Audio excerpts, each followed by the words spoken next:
I thought we'd start by reflecting on the fight we had the 18th of December. Incredible night, really, between Chisora and Parker. How do you reflect on that now? Well, first of all, it was quite mad, really, wasn't it? It was quite brutal, an exciting fight. It was one of the best heavyweight fights we've seen, over here for a while. So it was a good fight. It was a good fight. And when you look at what's next for Derek, we saw what Eddie Hearn said a few days ago and talked up the potential of this fight between Deontay Wilder and Derek Chisora, and you had your say on Twitter. Talk us through your thoughts on that. No, for me, I just don't think that's... Yes, Parker was fresher, younger, and he was technically much better. But the thing that Derek is always going to struggle with is that range. And he was, you see him when he's trying to reach, trying to get in close. Parker's 6'4". He's considerably taller than Derek, but he's 6'4". Deontay Wilder's about 6'7", something like that, 6'6", 6'7", and he's very, very long. You don't need that, and you look at the right hand that Wilder detonates on guys that are quite. Look at what he catches Tyson Fury and drops Tyson Fury twice. Look at what he did with Stavern. Good fighters, he can drop. He has that power. He has that real power. And with the height and the reach, I just find it is a very, very difficult fight for Derek. It's not something that I would look and say, oh yeah, he just get him in that fight. I think he wants to fight again. I think he deserves a more not as much a more winnable, but something that's obviously going to get his juices flowing, because Derek, he just loves to fight and he needs the fights that are going to challenge him, but something where he's not fighting one of these giants that's just going to be so hard for him to get inside, and he's going to be walking through hellacious shots to try and get there. Have you spoken to Derek much since that fight? He said before that he wants to fight again in the summer. I mean, would you want to work with him again then? Listen, me and Derek getting really well. It's a case. Listen, it's a case of seeing what's out there. We spoke quite regular, 3-4 times a week, to be honest. And he's very adamant that he wants to fight. He's excited to fight again.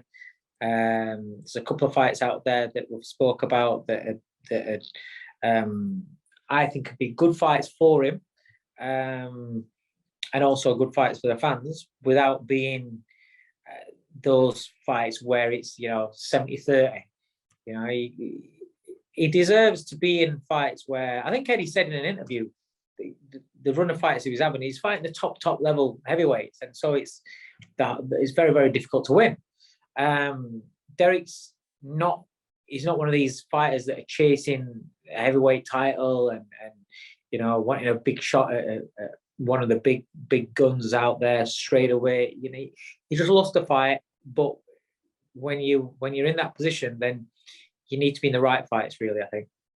We spoke before the fight, and you said, and I think one of the big motivational tools you used towards Derek was, this is your last shot. This is your one last shot of being involved in these big nights. But do you think because of his performance and the way that fight went, that he can still be involved in these big nights, despite the fact it's 3 defeats now?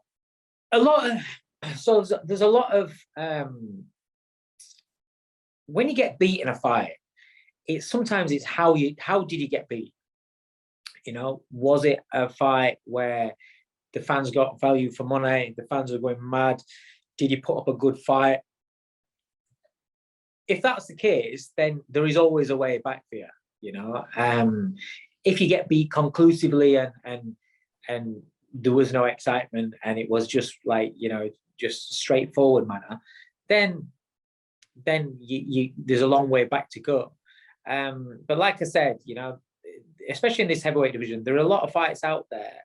You look at guys like Chris Ariolas, you look at people like that.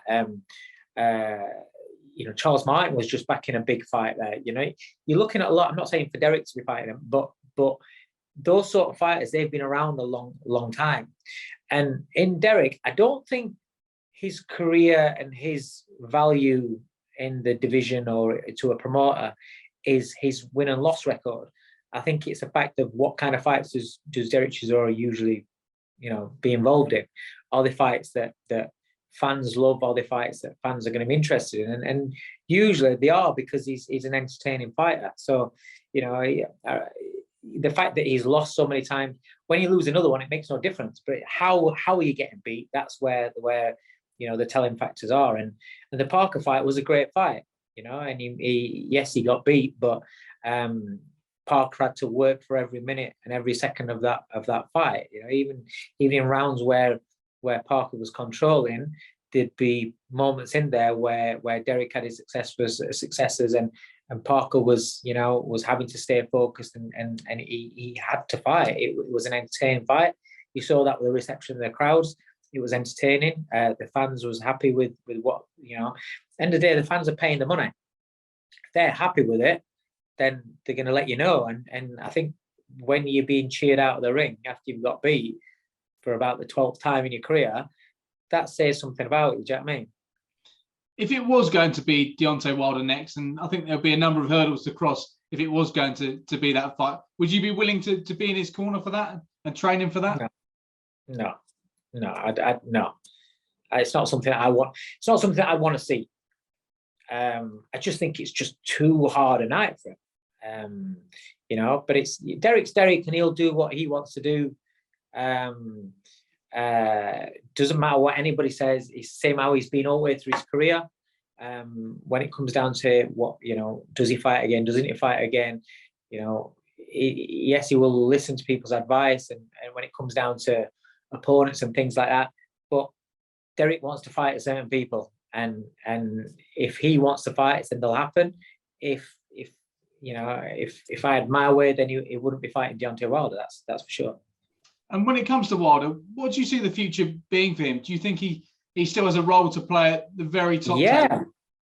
Yeah, of course. I mean, listen, Wilder's all of a sudden the man that people, we've always said technically he's not the greatest heavyweight out there, and he's not. But has his career been based on his technical boxing ability, or has it been based on that devastating power that he carries and that excitement level that he brings? Yeah.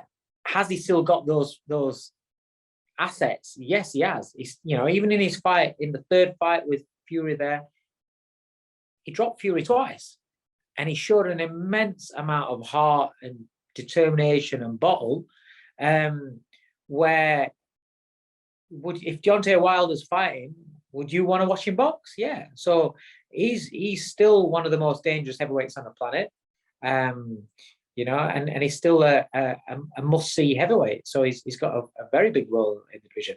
A fight that's out there, obviously, AJ's got his own path and he's fighting, fighting Usyk and what have you.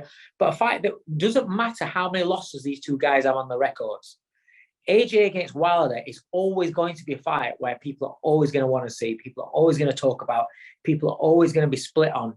This is sometimes, so we look at UFC and things like that, and people don't really talk about records in UFC. They talk about, is it going to be a good fight? And then when the fight happens, was it a good fight? It's not so much about, oh, he's won this and he's lost that, and it's not really so much about that. And that's one thing that I think boxing kind of falls behind on, where we are too much intent on valuing records so much, and then when a fighter gets beat, then that's him done, and that's him, he's finished. And these are fighters are going to fight, and when they've got something to give, then people are always going to want to see him. And Deontay Wilder, he can punch, and he's exciting, and he showed that he's got the toughness about him as well to be involved in some great fights. So yeah. When it comes to boxing in the UK, it's going to be a bit of a sluggish start, really, with no boxing in January. How do you feel about that decision by the Boxing Board of Control to effectively ban boxing in January? It looks like we will recommence, though, in February. Yeah, listen, it's not the best, is it? It's kind of like a false start. We're all excited about 2022, and everybody put on their Instagrams and Twitters, 2022 is my year, this is this. And then it's like, okay, well, there's no fights now in January, and I had a couple of fighters that were supposed to be fighting in January. I had Samuel Lansford defending his English title on the Chris Eubank Liam Williams bill, so it has affected myself. I had my young kid, 19-year-old Stephen Cairns, supposed to be fighting in January as well. So obviously they're not on now, so we're waiting for reschedules, and then we go again in February. February's going to be a busy month. It's frustrating. It is very frustrating because you can get yourself into trouble by saying certain things, but you know, obviously we're concerned about people's health and things like that. Yes, but it's almost like they're trying to make you feel as though we're back where we were 12 months ago, and we're not. You know, are there loads of cases of this Omicron? Yes, but are there loads of hospitalizations and deaths? No, thankfully. So it's not the same, but yet they're kind of wanting to treat it the same. And I just feel as though, you know, we've had 2 years of this. You've had your vaccines, you've had your boosters, but they're still trying to make it sound as though it's the same. When do we get normality back? Or do they not want us to have normality back? Is this the new normal that they're trying to do? So it's very, very frustrating. And I understand from the board's point of view, they're guided by the doctors. And my understanding is that I think the doctors were worried about being their schedules, you know, being overwhelmed, them being busy. And so they're not, maybe perhaps not being available for shows or something. But who knows?